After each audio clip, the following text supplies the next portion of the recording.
সৎ মা আমাকে খাবার দেয় না, মাঝে মধ্যে মারে। আহা, আব্বা মাঝে মধ্যে মারে। বাধ্য হয়ে ঘর থেকে বের হয়ে আমি আজকে এই বাস স্ট্যান্ডে থাকি, ভিক্ষা করি। মানুষ দিলে খায়, না দিলে না খেয়ে থাকি। এখানে আমার মতো বহু ছন্ন ছাড়া বাচ্চারা আছে, খাবার দিলে খায়, ওরা না দিলে না খেয়ে থাকে। মানুষের দ্বারে দ্বারে ভিক্ষা করে।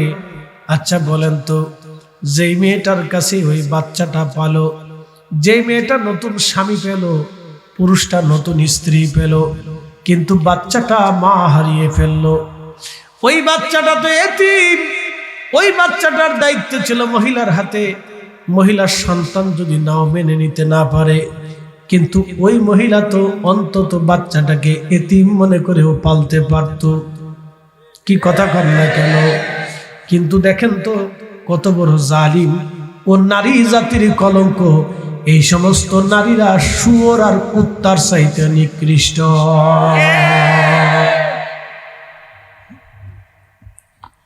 শুয়োর আর কুত্তার সাথে যদি আমি তুলনা দিই, শুয়োর আর কুত্তা পর্যন্ত লজ্জা পেয়ে বলবে, হুজুর আমি কুত্তা, আমি 8টা বাচ্চা জন্ম দিই, 10টা বাচ্চা আমি কুত্তা জন্ম দিয়েছি, কিন্তু আমি কুত্তা কোনোদিনও আমার বাচ্চা রেখে পালাই যাই না। আমি কুত্তা কখনো অন্য কুকুরের বাচ্চাকে কামড়াই মেরে ফেলে দেই না। জীবনে দেখছেন কোন কুত্তা অন্য কুত্তার বাচ্চারে কামড়ায় মেরে ফেলছে? সেই দিন উত্তরবঙ্গের খবরের ভিতরে দেখলাম এক মহিলা নতুন স্বামী পেয়েছে।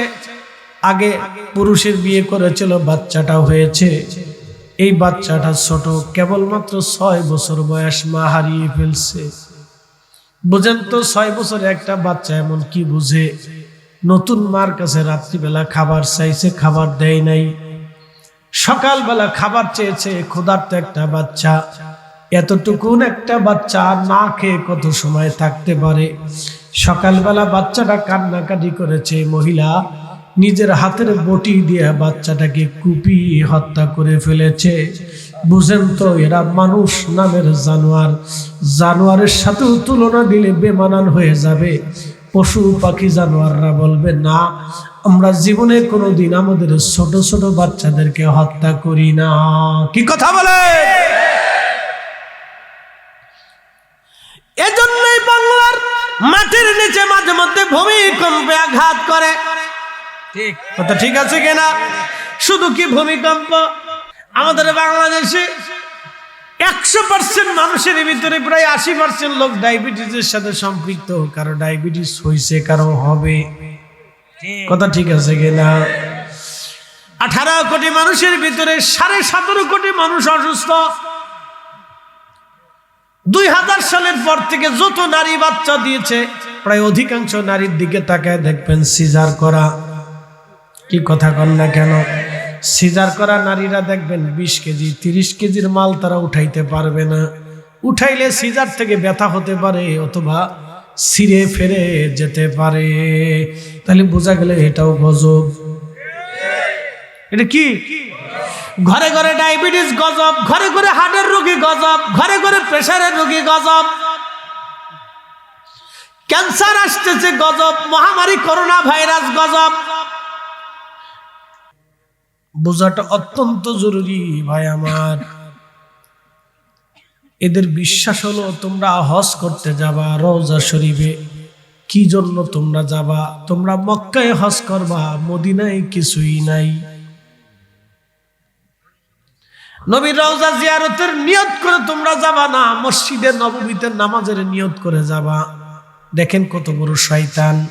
আপনারা নেকির কথা বোঝাবে, নেকের কথা বোঝাবে, বলে মসজিদে নববীতে নামাজ পড়লে 50,000 রাকাতের নেকি, আর হারাম শরীফে মক্কায় নামাজ পড়লে 1,00,000 রাকাতের নেকি।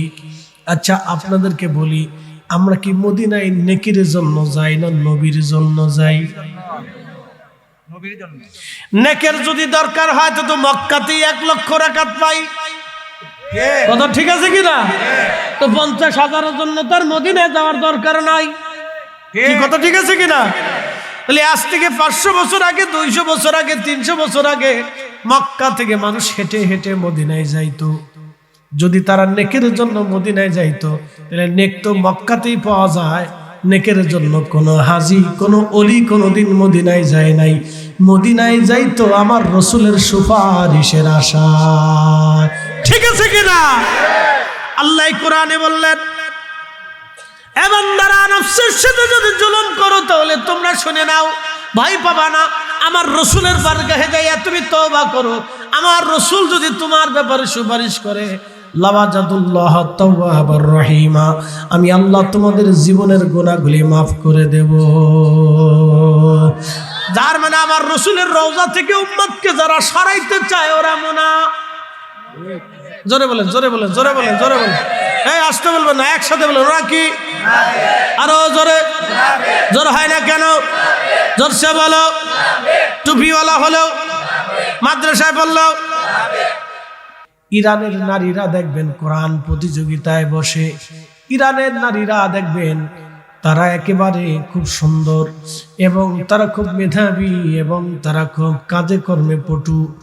পৃথিবীর উন্নত দেশগুলিতে দেখবেন নারীরা বড় বড় ডক্টর হয়, ডাক্তার হয়, ইঞ্জিনিয়ার হয়, প্রকৌশলী হয়, মেধাবী হয়, বড় বড় জ্ঞানী গুণী তারা হয়। কিন্তু আমাদের বাংলাদেশের নারীদের অবস্থা কি? আমাদের বাংলাদেশের নারীদের একটা গবেষণা আছে। কি গবেষণা জানেননি? আমাদের বাংলাদেশের নারীরা ঘরের ভিতরে গবেষণা করে শ্বশুররে কেমনে ঘর থেকে বের করা যায়, শাশুড়িরে কেমনে বাড়ি থেকে তাড়াইয়ে দেওয়া যায়।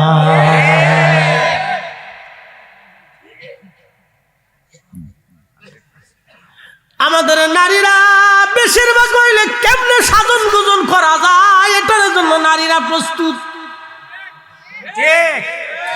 অজু করে না, মেডিসিন নষ্ট হবে বিদায় মুখের ভিতরে আডা মাখছে।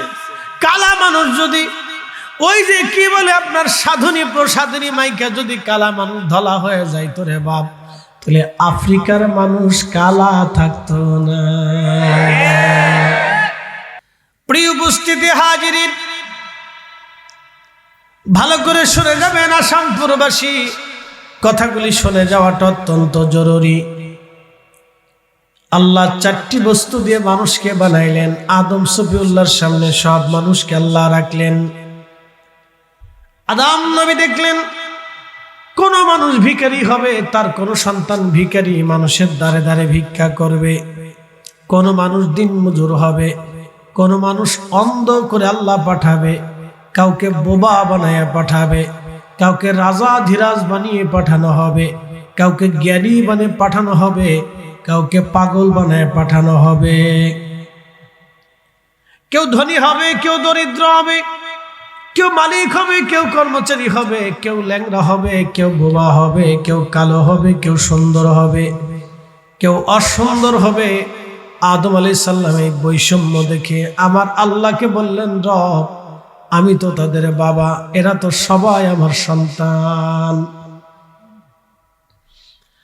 আল্লাহ বাবা হয়ে সন্তানের প্রতি আমার একটা দরদ আছে মালিক, আপনি আমার কোন সন্তানকে দরিদ্র করবেন না, কাউকে ধনী বানাবেন না, কাউকে মিসকিন বানাবেন না, কাউকে বোবা বানাবেন না, কাউকে ল্যাংড়া বানাবেন না। আল্লাহ কাউকে সুন্দর অসুন্দর করে বৈষম্য বানাবেন না। আল্লাহ কাউকে রাজা বানাবেন না, কাউকে প্রজা বানাবেন না। আল্লাহ কাউকে জ্ঞানী বানাবেন না, কাউকে মূর্খ বানাবেন না। আল্লাহ কাউকে পাগল বানাবেন না। আল্লাহ এইভাবে না করে আপনি সব সন্তান আমার সন্তান আপনার বান্দাদেরকে সমান বানিয়ে দেন। আল্লাযী খালাকাল মাউত, মৃত্যু সৃষ্টি করলাম, ওয়াল হায়াত, তোমাদের জীবন সৃষ্টি করলাম, লিয়াবলুয়াকুম আইয়ুকুম আহসানু আমালা, তোমাদের জীবনকে পরীক্ষা করার জন্য কে ভালো আমল করো আমি আল্লাহ সেটা দেখার জন্য তোমাকে দুনিয়াতে পাঠিয়েছি। কে ভালো কাজ করো সেটা দেখার জন্য আমি পাঠিয়েছি। কে ভালো কাজ করো কে ভালো কাজ করো সেটা দেখার জন্য পাঠিয়েছি। আমাদের বাঙালিরা ভালো কাজ করে না। একটু মনোযোগ দিয়ে কথা শুনবেন। হযরত বেলাল রাদিয়াল্লাহু আনহু নবীজির ইন্তেকাল হয়ে গেল। বিরহ বেদনা সহ্য করতে না পেরে আশিক রাসূল হযরত বেলাল মদিনাতুল মুনাওয়ারা থেকে সিরিয়ার দামেস্ক চলে গেলেন। বিরহ বেদনা সহ্য করতে না পেরে নবীজির ইন্তেকালের পরে উটের নাম ছিল কাসুয়া। এই কাসুয়া উট আত্মাহুতি দিয়ে 3 দিন পর্যন্ত খাওয়া দাওয়া পানি পান করা বন্ধ করে দিয়েছিল। কাসুয়া মানুষের মতো শুধু কাঁদত, চিৎকার মেরে মেরে কাঁদত। 3 দিন কাঁদার পরে বিরহ বেদনা সহ্যার হলো না। নবীজিকে রওজা মুবারকে বিদায় জানানো হলো।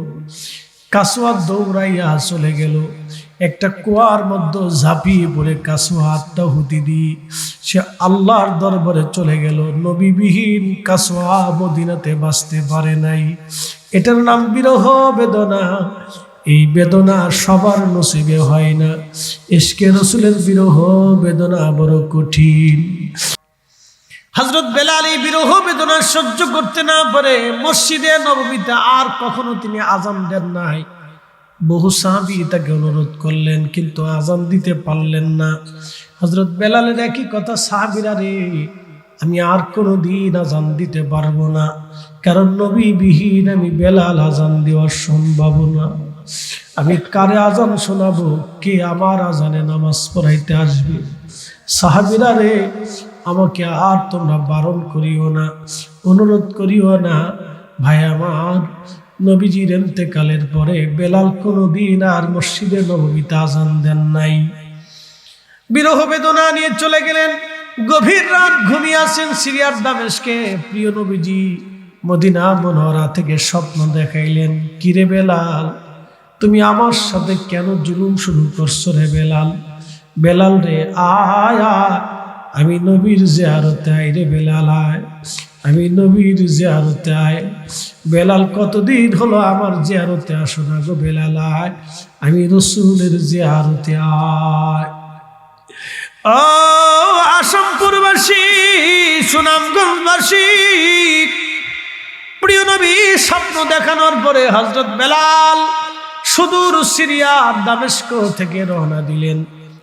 মদিনাতুল মুনাওয়ারাতে পৌঁছাই গেলেন। তখন রাত্রবেলা ছিল। তাহাজ্জুদের ওয়াক্তের সময় মসজিদে নববীতে ঢুকলেন, যেখানে রওজা শরীফ। এই রওজা শরীফটায় নবীজির হুজরা মোবারক ছিল। এখানে আম্মা জানকে নিয়ে নবীজি থাকতেন। নবীজি যেইখানে ইন্তেকাল করেছেন সেইখানেই নবীজিকে দাফন করা হয়েছে। এই হুজরা মুবারক নবীজির রওজা শরীফ তখন কাঠের জালি দিয়ে ঘিরে রাখা ছিল। হযরত বেলাল এইখানে চলে গেলেন, কাঠের জালি মুবারকের সঙ্গে মাথা ঠেকাই দিলেন, ডুকরিয়ে ডুকরিয়ে কাঁদতে লাগলেন। নবী গো, গোলামকে আসতে বলেছিলেন, গোলাম আপনার কদম মুবারকে হাজির হয়ে গেছে। হুজুর,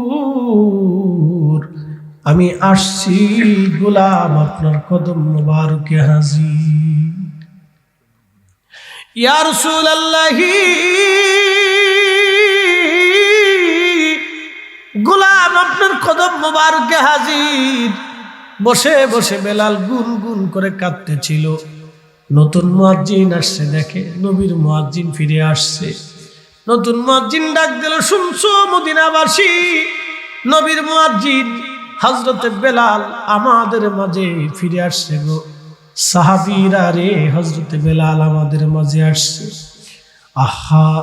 হযরত বেলালকে দেখার জন্য সাহাবীরা ঘর থেকে বের হয়ে দৌড় মারছে। সাহাবীরা এসে দেখে বেলাল বসে বসে কাঁদতেছে। সাহাবীরা বলল, বেলাল রে, একটা বার তুমি আজান দাও। বেলাল, একটা বার আজান দাও। কতদিন হলো তোমার কণ্ঠের আজান শুনি না রে বেলাল। বেলাল বলে, না গো, আমার পক্ষে আর আজান দেওয়া সম্ভব না। বলো তো, আগে আজান দিলে নবী নামাজে আসতো। আমি এই বিরহ বেদনা সহ্য করতে পারতেছি না, আমাকে তোমরা অনুরোধ করো না। সাহাবীরা বলল, দেখো হাসান আর হুসাইন আসেনি, 7 নম্বর গেট বাবু সালাম দিয়ে যদি আপনি আগায়া যান, একটা মসজিদ আপনি পাবেন। এই মসজিদের নাম মসজিদে আলী। এটা মসজিদ ছিল না, এটা ছিল হযরত ফাতেমা রাদিয়াল্লাহু আনহার বাড়ি।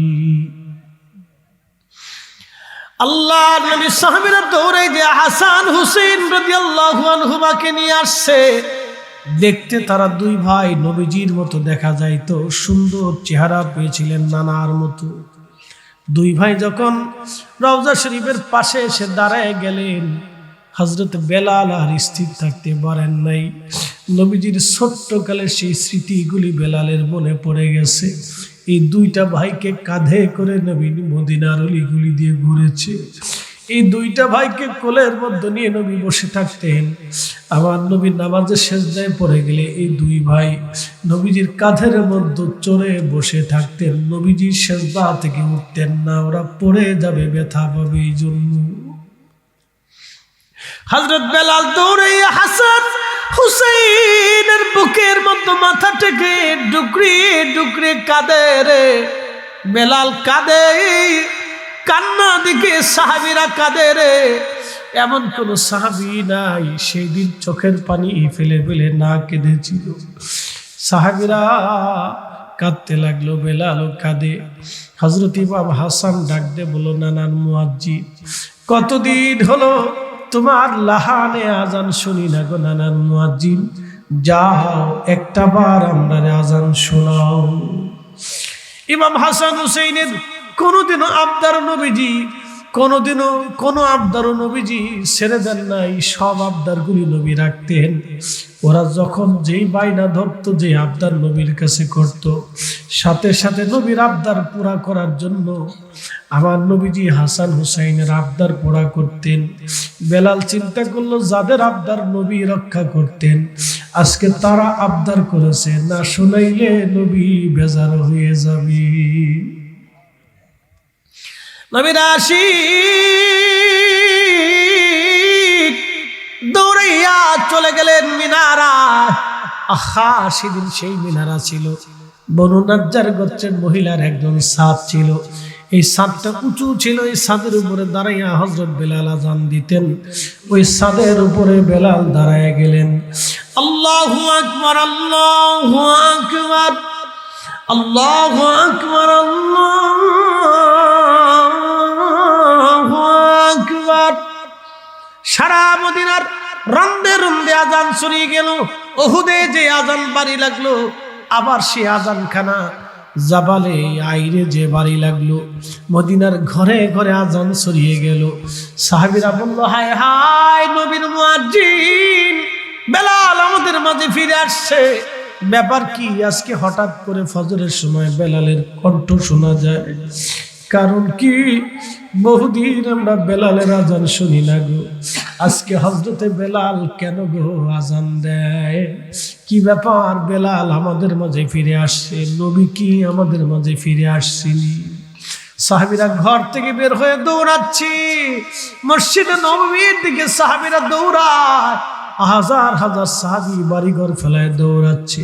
মহিলারাও বের হয়ে গেল, বাচ্চারাও কান্না করতে করতে দৌড়াচ্ছে। ইমাম সুবকি আর শিবাউ সাকামের মধ্যে লেখেন, সবার জবান থেকে একটা আওয়াজ আসতে লাগলো, নবী কি ফিরে আসছে বুঝি? নবী বুঝি আমাদের মাঝে ফিরে আসছে। কতদিন পরে নানার নবীর মুয়াজ্জিন আজকে আজান দিচ্ছে, নবী বুঝি আমাদের মাঝে ফিরে আসছে। সেই দিন সমস্ত সাহাবীরা কেঁদে কেঁদে হয়রান। ঠিক যখনই বেলাল আযান দিছে, আশহাদু আন্না মুহাম্মাদুর রাসূলুল্লাহ, ঠিক তখনই মদিনার মাটিগুলি থরথর থরথর করে কেঁপে উঠছে। বুঝতে পারতেছেন, যার আজানে বিরহ বেদনায় মাটি পর্যন্ত কেঁপে উঠেছে, তাহলে বুঝতেই তো পারতেছেন সাহাবীদের দিলের হালত কেমন হয়েছিল সেই দিন। সাহাবীরা কেঁদে কেঁদে হয়রান। কোন কোন সাহাবী মাটির মধ্যে গড়াগড়ি করতেছে, চিৎকার মেরে কাঁদতেছে। আহা, সে আজানের ফয়ুজ শুনে সাহাবীরা কাঁদতেছিল। সাহাবীদের কান্নায় মদিনার আকাশ পাতাল ভারী হয়ে গেল। বাচ্চাদের কান্নায় আকাশ পাতাল বাড়ি হয়ে গেল।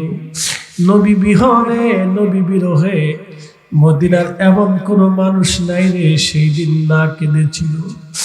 আজানের স্মৃতিগুলি মনে করে সাহাবীরা কেঁদেছিল। মদিনার মাটিগুলি থরথর থরথর করে সেই দিন কেঁপেছিল গো। আহা, আমরা সেই আশিক হতে পারি নাই, আমরা সেই প্রেমিক হতে পারি নাই, আমরা সেই প্রেমিক হতে পারি নাই, আমরা সেই আশিক হতে পারি নাই। হযরত বেলাল অজ্ঞান হয়ে পড়ে গেলেন। হুশ ফিরে আসলো বেলালের। রওজা শরীফে বসে বসে বেলাল কাঁদে আর বলে, হুজুর আজান দিছি, আপনি আসেন নাই, ইয়া রাসূলুল্লাহ ক্ষমা করে দিবেন। বেলাল আপনার কাছ থেকে বিদায় নিয়ে চলে যাচ্ছে। নবীজি দুনিয়াতে আর আপনার জিয়ারত হবে না ইয়া রাসূলুল্লাহ, আখিরাতে দেখা হবে। বিরহ বেদনা নিয়ে নবীর আশিক মদিনা ছেড়ে চলে গেল। বিরহ বেদনা নিয়ে নবীর আশিক চলে গেল। আর কোনদিন মদিনাতে ফিরে আসে নাই, কোনদিন আর মদিনাতে আসে নাই, কোনদিনও তিনি আর আজান দেন নাই। বিরহ বেদনা নিয়ে চলে গেল, কোনদিন আর আজান দিতে পারেন নাই। ইশকে রাসূল, ইশকে রাসূল, আশিকে রাসূল, ইশকে রাসূল, ইশকে রাসূল, আশিকে রাসূল।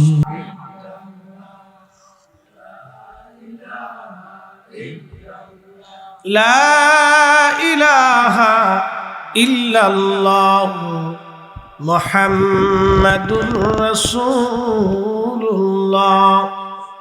সাল্লাল্লাহু আলাইহি ওয়াসাল্লাম। একটু জবান খুলে আল্লাহ আল্লাহ আল্লাহ।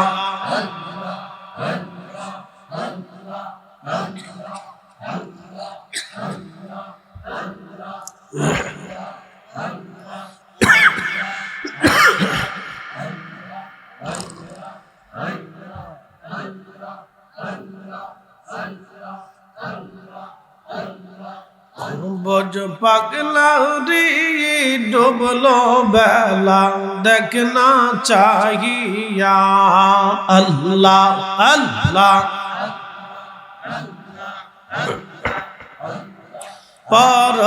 পারের ডাক পড়িলে, পারের ডাক পড়িলে পার হবে তুই কি দিয়া। ডুবলো বেলা দেখনা চাহিয়া। আল্লাহ আল্লাহ। জবান খুলে বজ পাগলা রে ডুবলো বেলা দেখনা চাহিয়া। আল্লাহ আল্লাহ।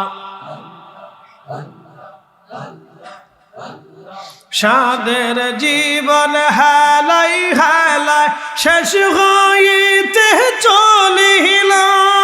নামাজ রোজা জিকির ফিকির কিছুই নাহি হইল। রং তামা সেই দিন কাটাইলা, রং তামাশাই দিন কাটাইলা। আল্লাহর তালাশ করলা না। ডুবলো বেলা দেখনা চাহিয়া। আল্লাহ আল্লাহ। বজ মৌনরি ডুবলো বেলা দেখনা চাহিয়া। আল্লাহ আল্লাহ আল্লাহ। লা ইলাহা ইল্লাল্লাহু মুহাম্মাদুর রাসূলুল্লাহ সাল্লাল্লাহু আলাইহি ওয়াসাল্লাম। আসামপুর হিলফুল ফজুল ইসলামী যুব সংঘের উদ্যোগে এলাকার মধ্যে গানদের ইসালে সাহাব উপলক্ষে নবম বার্ষিক ওয়াজ মাহফিলের সম্মানিত সভাপতি জনাব লিয়াকত আলী সাহেব, বিশিষ্ট মুরব্বী, এবং জনাব মুক্তার আলী সাহেব, বিশিষ্ট মুরব্বী, সকল সম্মানিত মুরব্বী, কলিজার টুকরো যুবক পর্দানিশীন সম্মানিত মা বোনেরা, মাইকের আওয়াজ যত দূর পর্যন্ত যাচ্ছে সকলকে মোবারকবাদ জানাই। আজকের সম্মানিত প্রধান আলোচক আল্লামা মাওলানা হাফেজ আবু হানিফ আনোয়ারি সাহেব, চাঁদপুর সকল সম্মানিত আলোচক বৃন্দ, এলাকার গণ্যমান্য ব্যক্তি সকলকে মোবারকবাদ জানাই। শুকরিয়া করি সে রবের আসমানে যিনি বহু মানুষের ভিড় ঠেলে ঘর থেকে বাড়ি থেকে বিভিন্ন স্থান থেকে জুদা করে আল্লাহ তার বেহেশতের বাগানের ভিতরে আমাদেরকে আসার এবং বসার সুযোগ করে দিলেন। সেই জন্য মনিবের আসমানে বুলন্দ আওয়াজে আমরা একসাথে শুকরিয়া আদায় করে বলি আলহামদুলিল্লাহ। আরো শুকর গুজার করি যে আল্লাহ সাহেবে কোরআন, সাহেবে শরীয়ত, সাহেবে জান্নাত, সাহেবে মেহশর, সাহেবে হাউজে কাউসার, সাহেবে মাকামে মাহমুদ, আল্লাহর সৃষ্টির শ্রেষ্ঠ মেহবুবের উম্মাত হিসেবে আল্লাহ আপনাকে এবং আমাকে পছন্দ করেছেন, মনোনীত করেছেন। সেই জন্য মনিবের আসমানে বুলন্দ আওয়াজে আমরা একসাথে শুকরিয়া আদায় করে বলি আলহামদুলিল্লাহ। প্রিয় উপস্থিতি, আজকে মনে হয় শীতের প্রভাবটা একটু কম আছে, না? একটু কম আছে। আল্লাহ আমাদেরকে মোটামুটি যথেষ্ট সুযোগ দিয়ে দিচ্ছেন, শীতের প্রভাব একটু কম আছে। শীত আসবে, এই যে গরমের পরে আল্লাহ শীত দিলেন, শীতের পরে আবার বসন্ত দিবেন, এরপরে আবার গ্রীষ্ম দিবেন, আবার বর্ষা দিবেন, শরৎ দিবেন, হেমন্ত দিবেন। এই যে বসন্ত হেমন্ত ঋতুর পরিবর্তন, সময়ের পরিবর্তন, এটাকে আমরা করি না আল্লাহ করায়? আল্লাহ করায়। তো খুব মনোযোগ দিবেন। মানুষ বলে তাকদীর আমাদের হাতে, আমরা যেইভাবে তকদির ভাগ্য করব সেইভাবে ভাগ্য হয়। এটা ভুল কথা। মানুষের হাতে কোনো তকদির নেই, তকদির আল্লাহর হাতে। প্রিয় ভাই, ভালো করে বুঝবেন, যদি মানুষের হাতে তকদির থাকতো তাহলে আমরা ডানে ভাবে দুই মুরব্বী কখনো বৃদ্ধ হতেন না। মানুষের হাতে যদি তকদির থাকতো তাহলে মানুষ অসুস্থ হতো না। মানুষের হাতে তকদির থাকলে তাহলে কেউ ভিক্ষা করতো না, সবাই ধনী থাকতো। মানুষের হাতে তকদির থাকলে তাহলে কেউ ভিন্ন ভিন্ন কাজ করতো না, সবাই জমিদার রাজা বাদশা হওয়ার জন্য চেষ্টা করত। মানুষের হাতে ভাগ্য থাকলে কেউ মরতো না, সবাই পৃথিবীতে জিন্দা থাকার চেষ্টা করত। মানুষের হাতে যদি ভাগ্য থাকতো তাহলে কোনো নারী নারী হতো না, পুরুষ পুরুষ হতো না, পুরুষ হয়তো নারী হয়ে যেত, নারী হয়তো পুরুষ হয়ে যেত। এইভাবে মানুষের হাতে কখনো ভাগ্য নাই, ভাগ্য আমার রবের হাতে। উনি যেইভাবে চেয়েছেন তিনি সেইভাবেই পৃথিবীতে মানুষকে সৃষ্টি করেছেন। আদম সফিল আলাইহিস সালাতু ওয়াস সালামকে আল্লাহ সৃষ্টি করলেন 4টি বস্তু দিয়ে, আগুন, পানি, মাটি, বাতাস। এই কোরআন আল্লাহ বলেন ওয়াবাদা খালকাল ইনসানি মিন তিন, আমি মানুষের সৃষ্টির সূচনা করেছি মাটি থেকে। সুম্মা জাআলা নাসলাহু মিন সুলালাতিন মিন মাইন মাহিন, আর আমি মানুষের বংশ বিস্তার করেছি মানুষের শরীর থেকে নির্গত পানি। প্রিয় নবীজি হাত মোবারকের মধ্যে থুতু নিক্ষেপ করে বললেন, মানুষ, সাহাবীরা, থুতু দেখতে যেমন দেখা যায় এরকম বস্তু থেকে আল্লাহ মানুষকে সৃষ্টি করেছেন। প্রিয় উপস্থিতি, এই বস্তুর ভিতরে আল্লাহ 4টা পদার্থ দিয়েছেন, আগুন, পানি, মাটি, বাতাস। এগুলি নির্যাস থেকে আল্লাহ মানুষের বডি স্ট্রাকচার তৈরি করেছেন। প্রিয় ভাই আমার, আসামপুরবাসী খুব ভালো করে মনোযোগ দিবেন। সেই মানুষকে আল্লাহ রাব্বুল আলামিন বডি তৈরি করেননি, তখন রুহু তৈরি করলেন।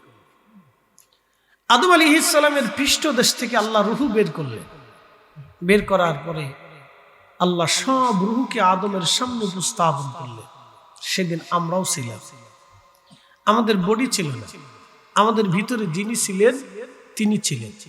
এখানে আপনারা যারা বসে আছেন, আপনাদের ভিতরে একজন ব্যক্তি আছে, তার কারো নাম আব্দুল করিম, কারো নাম আব্দুর রহিম, কারো নাম আব্দুল সত্তার, কিন্তু রুহের জগতে কারো নাম ছিল না।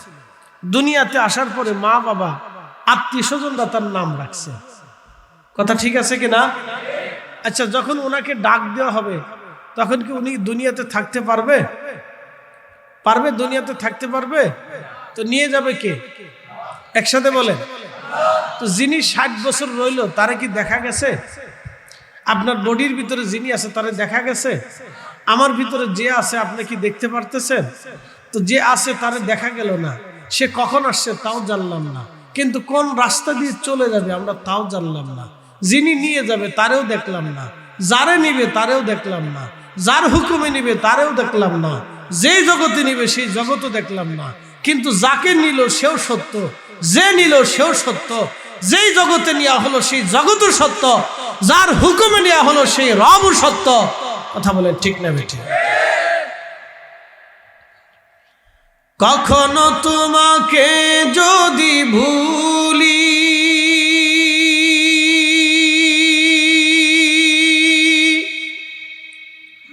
হেদায়েতের আলো জেলে নিয় কাছে তুলি, ঠাই দিও প্রিয়তম ওগো মহিয়ান, তুমি রহমান, তুমি মেহেরবান। অন্ধ গাহে না শুধু তোমারি গুণগান, অন্ধ গাহে না শুধু তোমারি গুণগান, বুঝেও বুঝে না তবু শান, তুমি রহমান, তুমি মেহেরবান। কি আশ্চর্য না? যারে নেওয়া হলো তারও দেখা গেল না, যে নিয়ে গেল তারও দেখা গেল না, যার হুকুমে নিল তারও দেখা গেল না, যেই জগতে নেওয়া হলো সেই জগতও দেখা গেল না। কিন্তু 60 বছর এই মানব জাতির ভিতরে সে বিচরণ করলো, তারে কেউ দেখল না। আপনারাও আমি দেখলাম না, আপনিও আমারও দেখলেন না। কিন্তু যাওয়ার সময় আজরাইল তাকে নিয়ে চলে গেল। কথা ঠিক আছে কিনা? তাহলে আমাদের কিছু আছে? একসাথে বলেন আমাদের কিছু আছে। তাহলে সব কার? একসাথে বলেন সব কার? তো সুদ খায় কারা? ঘুষ খায় কারা? তাহলে মানুষের যারা ঘুষ খাইলো, সুদ খাইলো, তাহলে তার কিছু আছে জীবনে? নাই, কিচ্ছু নেই। কিন্তু খাওয়ার সময় খাইব। আল্লাহ কোন ধনী আর দরিদ্রের বৈষম্য দিন, সবারই এক লেভেল করে দেন, সবাই আল্লাহ এক চেহারা দিয়ে দেন, সবার জ্ঞান মেধা আল্লাহ একরকম দিয়ে দেন, সবার স্বাস্থ্য চেহারা একরকম দেন। এখানে আমরা যারা আছি সবার স্বাস্থ্য চেহারা একরকম, সবার ব্রেন একরকম, সবার কণ্ঠ একরকম, সবার এই মেধা কি আর একরকম? ভিন্ন ভিন্ন ভিন্ন ভিন্ন। আদম আলাইহিস সালাম বলেন আল্লাহ সব সমান করে দেন। না তো শীত লাগতেছে নাকি? আচ্ছা ঠিক আছে, না ঠান্ডা পড়তেছে, বয়স হয়ে গেছে। প্রথম এটা কি কার? আচ্ছা বাপরে বাপ, তাইতে এটাতে বরফ পড়লে অসুবিধা নেই, যেটা আনছেন এটা বরফ পড়লে সমস্যা নেই, খুব মোটা আর কি, অসুবিধা নেই। তো খুব মনোযোগ দেন। আল্লাহ পাক আদম আলাইহিস সালাম বলেন আল্লাহ বৈষম্য করেন, সব এক লেভেল করে দেন, একরকম বানায় দেন। আল্লাহ বলেন না, তা হবে না। বলে আল্লাহ কারণ কি? আল্লাহ বলেন আমি আমার বান্দাদেরকে পরীক্ষা করব। এটা এক্সামিনেশন সেন্টার, পরীক্ষায় পড়ে গেছি। الذي خلق الموت والحياة ليبلوكم أيكم أحسن عملا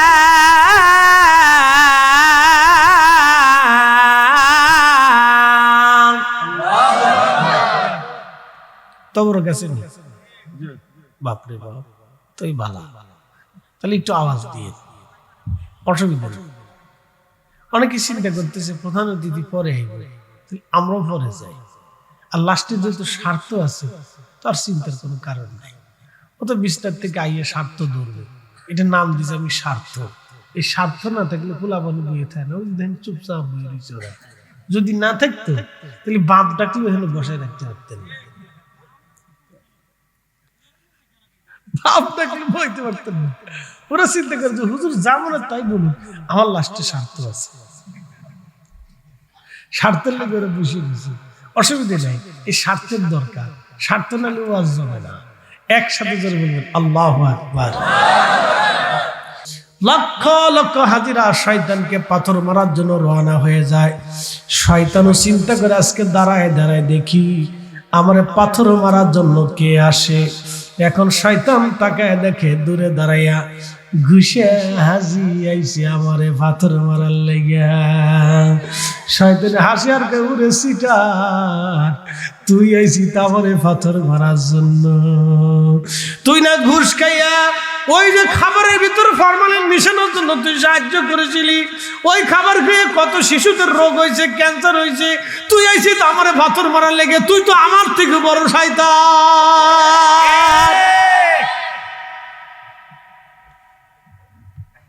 এখন কোন তো ওই শয়তানরে পাথর মারার দরকার না, এই শয়তানরে পাথর মারার দরকার, এই শয়তানরে পাথর মারার দরকার। এই আসামপুরবাসী ভালো করে শুনে যাবেন হাজিরিন,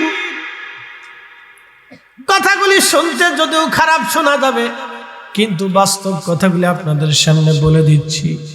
এইভাবে যদি চলে তাহলে বাংলাদেশে লক্ষ লক্ষ কোটি কোটি মানুষ আগামী দিনের জন্য বেমারি হয়ে যাবে। ডাক্তারও কোলাইতে পারবে না, হসপিটালও কোলাইতে পারবে না, এরপরে আপনার ওষুধও কোলাইতে পারবে না। কি করবেন আপনি? ওষুধের ভিতরেও অনেকে ভেজাল সৃষ্টি করতেছে। আমাদের বাংলাদেশে বিষের মধ্যেও ভেজাল ঢুকছে, বিষ খাইলেও মানুষ ঠিক মতো মরে না। কি ভেজাল চিন্তা করতে পারছো? আবার মৌলবীদের ভিতরে ভেজাল ঢুকছে। কি কথা আপনাকে আসে না? মৌলবীদের ভিতরে ভেজাল ঢুকছে, মৌলবীদের ভিতরে ভেজাল ঢুকছে। বলে হুজুর এটা আবার কি? আমাদের দেশে আছে একদল বুকে হাত বেঁধে নামাজ পড়বে, ওরা বলে কি জানেননি, নবীর আব্বা আম্মা দুইজন কাফের। আস্তে কোনকে জোরে বলেন। আচ্ছা বলেন তো, এদের হাতে যদি বাংলাদেশের ইসলামী ক্ষমতা দিয়ে দেন তাহলে এরা কি করবে বাংলাদেশে? বলেন কি দিন কায়েম করবে এরা? এরা যদি দিন কায়েম করতে চায় তারা এরা বইয়ের মধ্যে লিখে দিবে যে এরা বাচ্চাদের বইয়ের মধ্যে লিখে দিবে নবীর আব্বা আম্মা কাফের ছিল। কোটি কোটি মুসলমান এই বিদ্যা শিখবে, আর কোটি কোটি মুসলমান হাসতে হাসতে জাহান্নামে চলে যাবে। এই কথা কেন ধরে বলেন? মাকালের ফল দেখ, এই বলে আমার ডরাইছ তুমি? ডরাইস না। মাকালের ফল দেখতে ভালো, উপরে লাল নীল ভিতরে কালো। মাকালের ফল দেখছিস নিয়ে বাচ্চারা? দেখ নেই তোরা দেখবি না, ওরা ছোট বড় জীবনে মাকাল ফল দেখছি না আপনারা? আচ্ছা আপনারা চিনেন না, বলতেছি ফলটা দেখতে খুব সুন্দর দেখা যায়, ফলটা দেখতে খুব সুন্দর দেখা যায়, কিন্তু ভিতরে বিড়ালের পায়খানার মতো। হ্যাঁ, খুব মারাত্মক, ভয়াবহ, দুর্গন্ধ আসে। বাইরে কিন্তু খুব চিকচাক, খুব সুন্দর, একবার আপেলের মতো। এটা না হচ্ছে মাকাল ফল। ছোটকালে আমাদের এই বাগানে, আমাদের বাড়িটা 4-5 বিঘের উপরে বাড়ি, এর ভিতরে বাগান ছিল, আম বাগান, জাম বাগান, কলা, কাঁঠাল, এগুলো বিরাট বড় বাগান ছিল। এর ভিতরে মাকাল ফল ধরছে, আমি ধরে নিয়ে মার কাছে, মা এই ফলটা খুব সুন্দর, খাবো। তো মা খালি হাসে, হাসুকে খা। তো ভাঙার পরে দেখি উরি বাপরে বাপ, এর ভিতরে বিড়ালের বাথরুমের মতো, সর্বনাশ। বলি এটা কি? বলে বাবার এটার নাম মাকাল ফল। বাইরে খুব সুন্দর দেখা যায় কিন্তু ভিতরে পচা। আমাদের দেশে কিছু হুজুর আছে, বাইরে খুব সুন্দর দেখা যাবে কিন্তু ভিতরে ঈমান পচা। এই কথা বললে মাকালের ফল দেখতে ভালো, উপরে লাল নীল ভিতরে কালো। ওরে সারা জীবন এমনি গেল দয়াল, সারা জীবন এমনি গেল, খাইতে আমরা পারলাম না। যার ভিতরে নাই রসুলের প্রেম তার সাথে ভাব রাইখো না।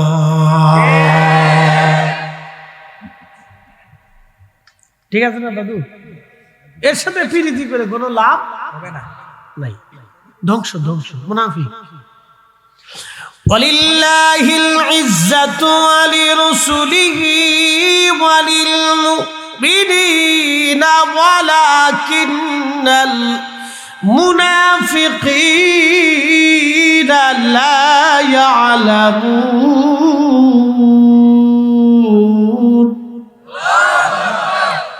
ভুল আছে? ভুল আছে? এই কিতাবের সন্দেহ আছে? কোন সংশয় আছে?